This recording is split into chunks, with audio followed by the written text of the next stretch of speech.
Good morning and welcome back to Community Couch Time, where this Chicana, Ms. Guadalupe Cardona, is going to come to you with some important topics to discuss. Things that are happening locally, things that are happening in the world, but most importantly, things that we should be talking about. And the amazing thing this time around is that we're going to have a guest to engage in discourse with. Good morning, great minds and good people. I'm Miss Tiffany Wallace, and thank you for having me for Community Couch Time. Now, let's start the discourse. Good morning and welcome back to Community Couch Time. Good morning, Ms. Wallace. How are you? Good morning, Miss Cardona. I'm doing quite well. How are you? I'm doing really well also. I actually had a good night's sleep, which has been the first time in a while. It's been so hot. It's been so hard. Yeah, it's been really hot. And actually, it's funny. I had a good night's sleep too. I used a meditation app to Nice. calm down and just decenter. And I felt so much better. Yeah. So I'm doing great. That's wonderful. So I don't know, like it's been really interesting this 2020 year. You know, we had students graduate in a very different way than ever before for the first time. And so lately I've been thinking a lot about college. And I know some of my friends have kids whose first year is this year, like their first year in college. And it's kind of weird because they had to start in such a different way than ever before. And so it got me thinking about my first year of going to school, going to college, and what it was like for me. So I'm kind of curious, what was school like for you when you went off to college? Well, my college experience, so I'm from England, I'm from LA, Mhm.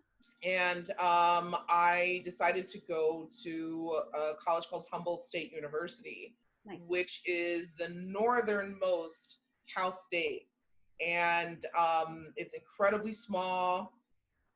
But one of the reasons why I chose it is because I was able to go during a preview weekend up to visit. It was an 18-hour bus ride, but it was in the middle of the forest. It was gorgeous.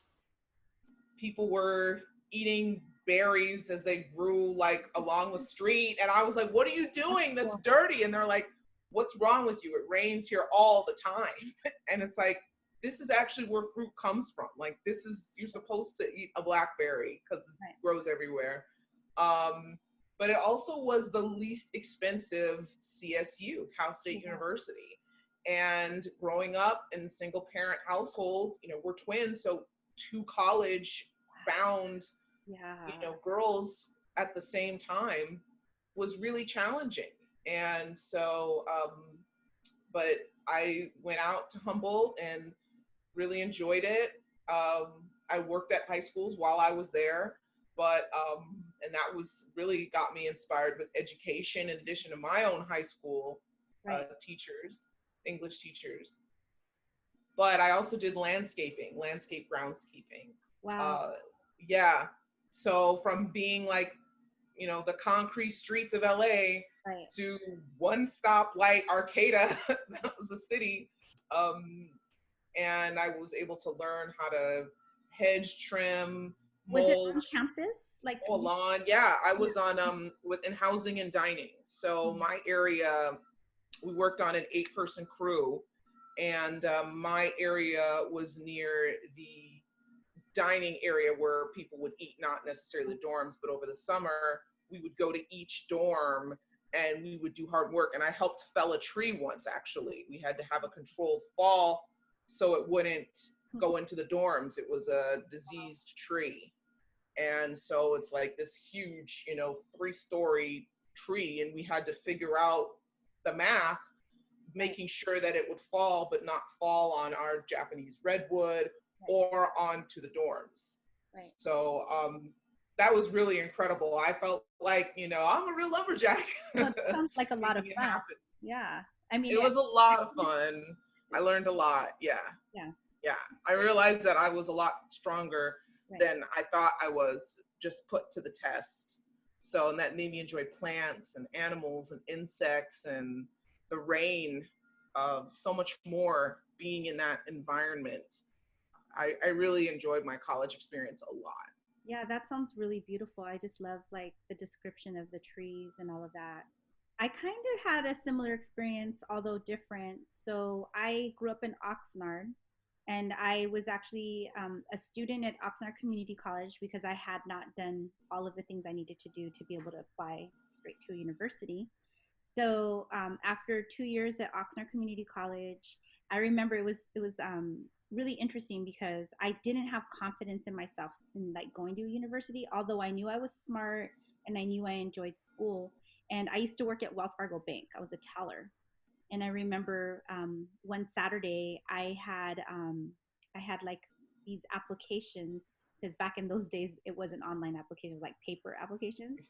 And so I had these applications for some of the local like satellite, like there's a Cal State Northridge satellite office in Ventura. And so I was filling them out, and there was a student from Cal Poly San Luis Obispo who worked with us in the summers, and his name was Ray Bedoy. I've not seen this guy since, but he was working there that summer.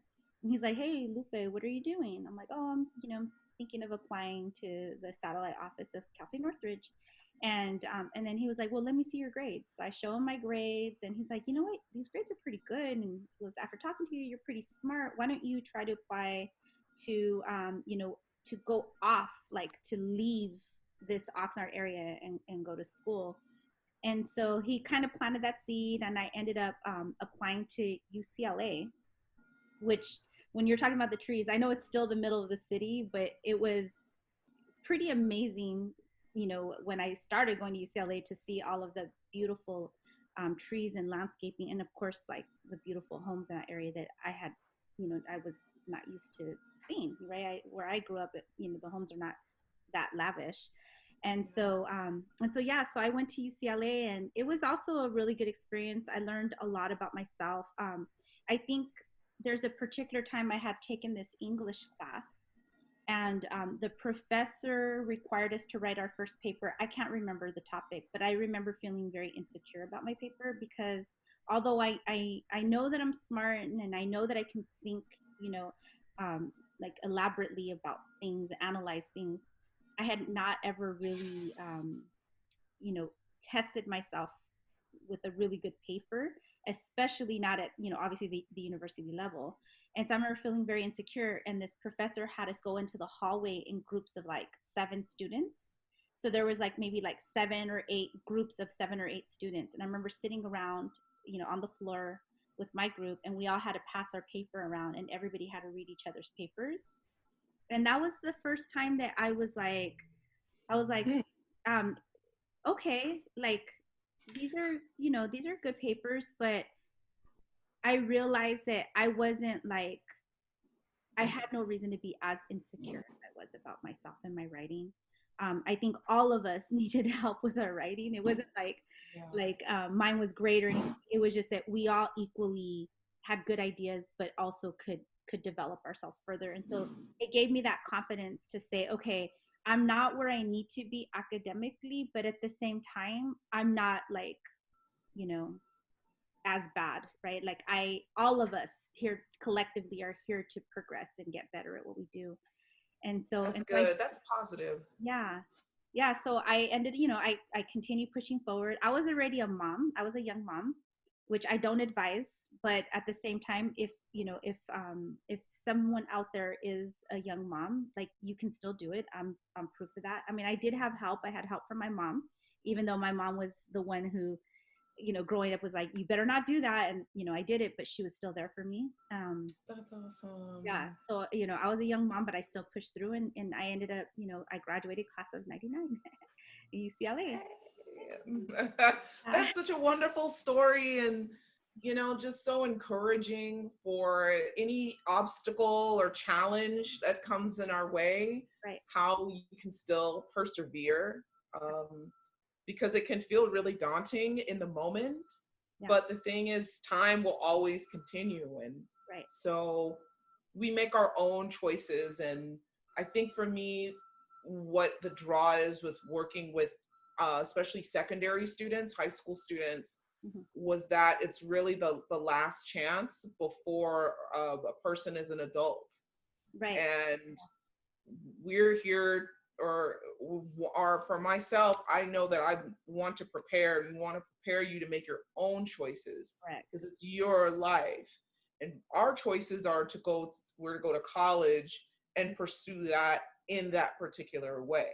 Right. But that's not always going to be, that's not everyone's life, nor should it be. No, no. People should pursue whatever it is that makes them happy, which takes us to our community couch time daily journal question. What are your plans for after high school, and what do you foresee being obstacles that will be in the way, and your plan for overcoming them? Okay. Yeah. And Thank you. support.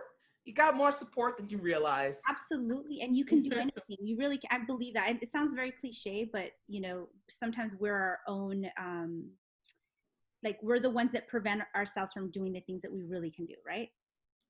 In la catch. And look at